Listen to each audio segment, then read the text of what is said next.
നമസ്കാരം വിദ്യാർത്ഥികളെ.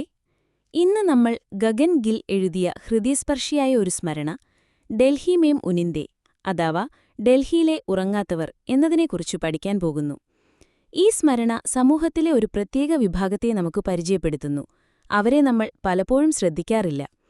ഈ സ്മരണ ഒരു ഓട്ടോ ഡ്രൈവറുമായി ഡൽഹിയിൽ വച്ച് എഴുത്തുകാരിക്കുണ്ടായ കൂടിക്കാഴ്ചയെ അടിസ്ഥാനമാക്കിയുള്ളതാണ്. എഴുത്തുകാരി സമൂഹത്തിന്റെ അദൃശ്യമായ വശങ്ങൾ മനസ്സിലാക്കാൻ ആഗ്രഹിക്കുന്ന ഒരു സെൻസിറ്റീവ്, അന്വേഷണാത്മക വ്യക്തിയാണ്. അന്നം, വിശപ്പ് എന്ന വിഷയത്തിൽ റേഡിയോ പരിപാടികൾ തയ്യാറാക്കുന്നതിനിടയിലാണ് അവർ ഓട്ടോ ഡ്രൈവറെ കണ്ടുമുട്ടുന്നത്. കഥയിലെ പ്രധാന കഥാപാത്രമാണ് രാജാറാം. ഉപജീവനത്തിനായി കഷ്ടപ്പെടുന്ന ഒരു സാധാരണക്കാരനാണ് ഇദ്ദേഹം. ഉത്തർപ്രദേശിലെ ഉന്നാവോ സ്വദേശിയാണിദ്ദേഹം. ഏകദേശം 10-12 വർഷമായി ഇദ്ദേഹത്തിന് ചുമയുണ്ട്. 1979 ഇദ്ദേഹം ഡൽഹിയിലെത്തി. ഒരു ഫെബ്രുവരിയിലെ വൈകുന്നേരമാണ് കഥ തുടങ്ങുന്നത്. എഴുത്തുകാരി സ്വാതിയിൽ നിന്ന് കുറച്ചു പുസ്തകങ്ങൾ വാങ്ങി മന്ദിർ മാർഗിലെ വിജനമായ റോഡിലേക്കെത്തുന്നു. ബിർള മന്ദിറിന് പുറത്ത് എഴുത്തുകാരി ഒരു ഓട്ടോ ഡ്രൈവറെ കണ്ടുമുട്ടുന്നു. ഓട്ടോ ഡ്രൈവർക്ക് ക്ഷീണമുള്ളതായി തോന്നുന്നു. അവൻ കീറിയതും വൃത്തികെട്ടതുമായ ഒരു സ്വെറ്റർ പതുക്കെ ധരിക്കുന്നു. ഓട്ടോ ഓടിത്തുടങ്ങിയപ്പോൾ തന്നെ ഡ്രൈവർക്ക് ചുമ വരുന്നു. എഴുത്തുകാരി എത്ര നാളായി ചുമയുണ്ടെന്ന് ചോദിക്കുമ്പോൾ അവൻ പറയുന്നു, ഏകദേശം 10-12 വർഷമായി. ഡോക്ടറെ കാണിക്കാത്തതിനെക്കുറിച്ച് ചോദിക്കുമ്പോൾ അവൻ മറുപടി നൽകുന്നു, പണം വേണ്ടേ അതിന്. സംഭാഷണത്തിനിടയിൽ ഓട്ടോ ഡ്രൈവർ 1979 മുതൽ ഡൽഹിയിലാണെന്നും റോഡിൽ തന്നെയാണ് ഉറങ്ങുന്നതെന്നും എഴുത്തുകാരി മനസ്സിലാക്കുന്നു. അവൻ ഓട്ടോയുടെ പിൻസീറ്റിൽ കിടന്നുറങ്ങുന്നു.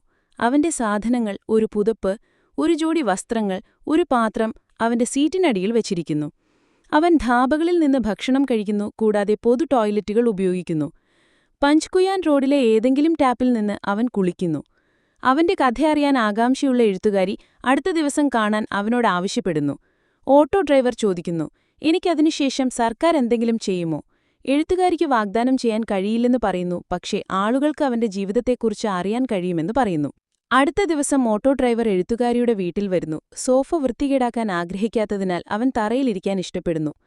ഈ കൂടിക്കാഴ്ചയിൽ എഴുത്തുകാരിയുടെ സുഹൃത്ത് സാൻഡി അമേരിക്കൻ നാഷണൽ പബ്ലിക് റേഡിയോയ്ക്ക് വേണ്ടി അന്നം, വിശപ്പ് എന്ന പരമ്പരയിൽ ഒരു പ്രോഗ്രാം റെക്കോർഡ് ചെയ്യാൻ വരുന്നു. രാജാറാം പറയുന്നു, ആദ്യം അവൻ 8 വർഷം ചാന്ദിനി ചൗക്കിൽ റിക്ഷയോടിച്ചു. പിന്നീടൊരു നല്ല മനുഷ്യൻ അവന് ഈ പഴയ ഓട്ടോ വാങ്ങി നൽകി. അതിനു മുൻപ് അവൻ ഗ്രാമത്തിൽ വയലുകളിൽ കൂലിപ്പണി ചെയ്യുകയായിരുന്നു. അവന്റെ വീട് മഴയിൽ തകർന്നു. പട്ടിണി കാരണം അവന് ഡൽഹിയിലേക്ക് വരേണ്ടി വന്നു. അവർക്ക് പാരമ്പര്യമായി ഭൂമിയുണ്ടായിരുന്നില്ല. അവൻ 14-15 വയസ്സുള്ളപ്പോൾ അവന്റെ അച്ഛൻ അന്ധനായി. അവന്റെ തലയിൽ എങ്ങനെയുമില്ലാത്തതുകൊണ്ട് ഗ്രാമത്തിലെ തുറന്ന സ്ഥലത്ത് ഉറങ്ങുന്നതും ഡൽഹിയിലെ റോഡിൽ ഉറങ്ങുന്നതും തമ്മിൽ എന്താണ് വ്യത്യാസം എന്നവൻ ചിന്തിച്ചു.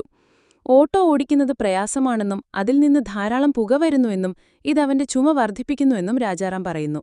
ഒരു യാത്രക്കാരൻ തുറന്ന സ്ഥലത്തേക്ക് പോകുകയാണെങ്കിൽ അവന് സന്തോഷം തോന്നുമെന്നവൻ പറയുന്നു. അവൻ ഏകദേശം 50 വയസ്സുണ്ടെന്ന് പറയുന്നു. എഴുത്തുകാരിയുടെ കണക്കിനനുസരിച്ച് അവന് 40-ൽ കൂടാൻ സാധ്യതയില്ല. ഒരു നല്ല ദിവസം എന്നാൽ എന്താണെന്ന് എഴുത്തുകാരി ചോദിക്കുമ്പോൾ അവൻ മറുപടി നൽകുന്നു, എനിക്കറിയില്ല നല്ല ദിവസം എന്താണെന്ന്. 2 നേരത്തെ ഭക്ഷണം കിട്ടിയാൽ മതി, അതാണ് ഭാഗ്യം. തങ്ങൾ ഒരേ നഗരത്തിൽ ജീവിക്കുമ്പോഴും അന്നവും വിശപ്പും എന്ന കാലഘട്ടത്തിലും വീടും ഭവനരഹിതരായ അവസ്ഥയിലും വ്യത്യസ്തമായ ലോകങ്ങളിലാണ് ജീവിക്കുന്നതെന്ന് എഴുത്തുകാരിക്ക് മനസ്സിലാക്കുന്നു. ഈ സ്മരണ നിരവധി പ്രധാന ചോദ്യങ്ങൾ ഉയർത്തുന്നു. 1. രൂപയുടെ നാണയം എല്ലാവരെയും ഓടിക്കുന്നു. ചിലർക്ക് കുറവ്, ചിലർക്ക് കൂടുതൽ. ഈ വരി ധനത്തിന്റെ പ്രാധാന്യത്തെയും സാമ്പത്തിക അസമത്വത്തെയും സൂചിപ്പിക്കുന്നു. പണമാണ് ആളുകളെ ജോലി ചെയ്യാനും ഓടാനും കഷ്ടപ്പെടാനും പ്രേരിപ്പിക്കുന്നത്. എന്നാൽ അതിന്റെ വിതരണം തുല്യമല്ല. ചിലർക്ക് വളരെ കുറവാകുമ്പോൾ ചിലർക്ക് വളരെ അധികമുണ്ട് എന്നത് ജീവിത നിലവാരത്തിൽ വലിയ വ്യത്യാസങ്ങളുണ്ടാക്കുന്നു. 2. എന്താ അതിനുശേഷം സർക്കാർ എനിക്കെന്തെങ്കിലും ചെയ്യുമോ? ഈ ചോദ്യം സർക്കാരിൽ നിന്നുള്ള ജനങ്ങളുടെ ബേസിക്കായ പ്രതീക്ഷകളെയാണ് സൂചിപ്പിക്കുന്നത്. ജീവിത നിലവാരത്തിൽ പുരോഗതി, സാമൂഹിക സുരക്ഷ, ആരോഗ്യ പരിരക്ഷണ, മാന്യമായ ജീവിതം. സമൂഹത്തിലെ ഏറ്റവും താഴെത്തട്ടിലുള്ളവർക്ക് തങ്ങളുടെ പ്രശ്നങ്ങളിൽ ശ്രദ്ധ ലഭിക്കുന്നില്ല എന്നതുപോലെ രാജാറാമിന്റെ നിരാശ എടുത്തുകാണിക്കുന്നു. 3. എന്റെ കഥ കേട്ട് നിങ്ങളുടെ ജോലി നടക്കുമെങ്കിൽ ഞാൻ വരാം. ഈ വരി രാജാറാമിന്റെ ലാളിത്യവും യാഥാർത്ഥ്യബോധവും ഒരുപക്ഷെ അല്പം നിസ്സഹായതയും സൂചിപ്പിക്കുന്നു. തനിക്ക് നേരിട്ട് പ്രയോജനം ചെയ്തേക്കില്ലെന്ന് അവനറിയാം, പക്ഷേ അത് എഴുത്തുകാരിയുടെ ജോലിയെ സഹായിക്കുമെങ്കിൽ സഹകരിക്കാൻ അവൻ തയ്യാറാണെന്നതും കാണിക്കുന്നു. ഇത് അവന്റെ നേർവഴിയെയും അവന്റെ ജീവിതത്തിലെ കഠിനമായ യാഥാർത്ഥ്യങ്ങളെ അംഗീകരിക്കുന്ന അവന്റെ പ്രവണതയും കാണിക്കുന്നു. 4. ഇവിടെ ഉറക്കത്തെ അസാധ്യമെന്ന് വിശേഷിപ്പിച്ചതെന്തുകൊണ്ട്? രാജാറാമിന്റെ ജീവിതം റോഡിലാണ് കഴിഞ്ഞത്. അവിടെ അവനെ ഒരിക്കലും നല്ലതും ശാന്തവുമായ ഉറക്കം ലഭിക്കുന്നില്ല.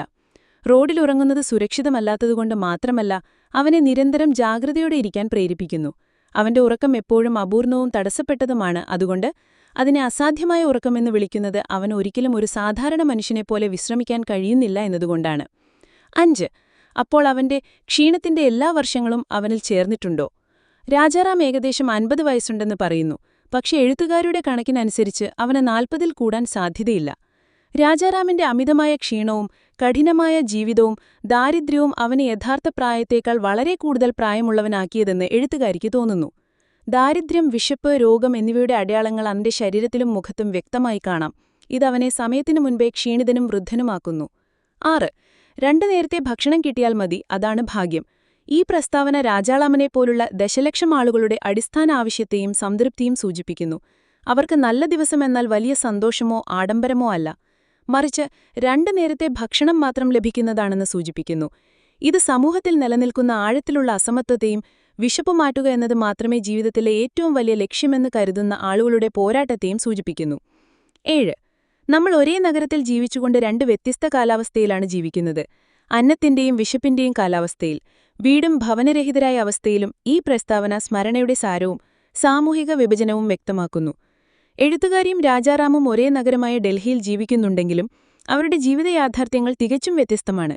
ഒരാൾക്ക് വീടും സൗകര്യങ്ങളും ലഭിക്കുമ്പോൾ മറ്റേയാൾ വിശപ്പും ഭവനരഹിതനായ അവസ്ഥയും നേരിടുന്നു.